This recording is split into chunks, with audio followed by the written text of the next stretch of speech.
আজই সেই দিন যখন প্রথমবার তিরঙ্গা ঝলসে উঠল স্বাধীন ভারতের নীল আকাশে। আমাদের বড় গর্বের এই স্বাধীনতা দিবস, যার ৭৯ বছরে নিজের দেশেই গ্রেফতার হচ্ছে, অপমানিত হচ্ছে বাঙালি। বিজেপি শাসিত রাজ্যে বাংলার এই হেনস্থা যে বাঙালি ভালোভাবে নিচ্ছে না, এটা বুঝতে পেরেই মলম লাগাতে চাইছে বিজেপি। রাজ্যের নেতারা দাবি তুলেছেন উপরাষ্ট্রপতি পদে প্রার্থী হোক বাংলা থেকে, কিন্তু এত সহজে অপমান তো বাঙালি ভোলে না। তার উপর 2026-এর বিধানসভা নির্বাচন এসেই গেছে। বাংলা নিয়ে বিজেপি কেন্দ্রীয় নেতৃত্ব কি চিন্তিত? কেননা লালকেল্লা থেকে প্রধানমন্ত্রীর স্বাধীনতা দিবসের ভাষণে উঠে এলো বাংলা ভাষা প্রসঙ্গ। সব ভাষা নিয়েই আমাদের গর্ব হওয়া উচিত। প্রধানমন্ত্রীর এই ভাষণ এখন কিন্তু আলোচনার কেন্দ্রবিন্দুতে। দেশ বাঁচাতে ভিশন ডেমোগ্রাফি মিশনেরও ঘোষণা করলেন প্রধানমন্ত্রী। বাংলা ভাষা নিয়ে ভালো ভালো বললেও ভাষণে নয়া শত্রুকে নিশানা করেছেন মোদী। অভিযোগের তীর তৃণমূলের। কে এই নয়া শত্রু? আগেরবার 15ই আগস্টের ভাষণে আন্দোলনজীবীদের কটাক্ষ করেছিলেন মোদী। এবার আন্দোলনজীবীর বদলে প্রধানমন্ত্রীর ভাষণে হাজির নতুন শব্দ অনুপ্রবেশকারী। কিন্তু সেই অনুপ্রবেশকারীদের ভোটেই কি প্রধানমন্ত্রী নির্বাচিত হয়েছিলেন মোদী?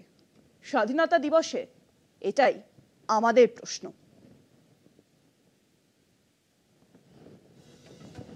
৭৯তম স্বাধীনতা দিবসে লালকেল্লা থেকে জাতির উদ্দেশ্যে ভাষণ দিলেন প্রধানমন্ত্রী নরেন্দ্র মোদী।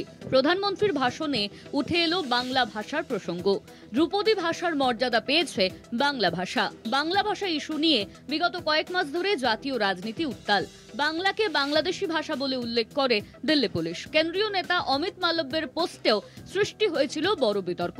লালকেল্লার মঞ্চ থেকে সেই বিতর্কে জল ঢাললেন প্রধানমন্ত্রী।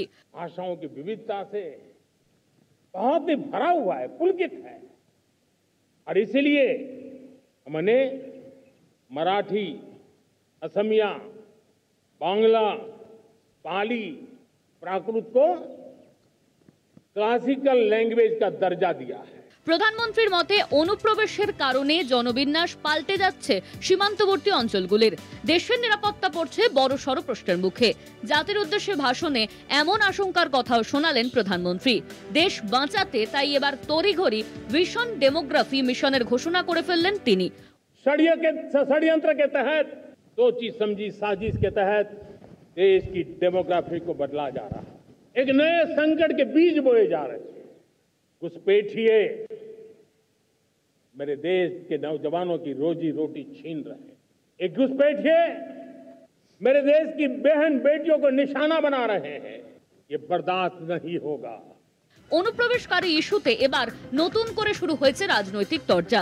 পশ্চিমবঙ্গের শাসক দলের অভিযোগ, মোদী এবারও স্বাধীনতা দিবসের ভাষণকে নতুন শত্রু চিহ্নিত করার হাতিয়ার বানিয়েছেন।